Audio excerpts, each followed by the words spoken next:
দেখো ওই গরু তারা আমার এনে দাও না please please please please please. কোথায় কোথায় কোথায় কোথায়? বুঝছে থামি ওদি ওদে। না সোনা, গরুর অনেক দাম। তুমি হাঁস মুরগি যা চাবে তাই না, কিন্তু গরু চেও না।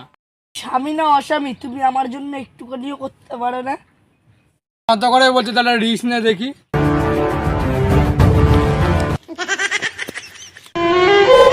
ভাই তুমি লক্ষণ কোথায় ছিলে এতক্ষণ? আমার স্বামী তো সেই গেছে, এখনো তো আসার নাম নাই। তাহলে আমি একটু গিয়ে খুঁজে আসি, তুমি এই গোলের ভেতর দিয়ে বেরোবে না।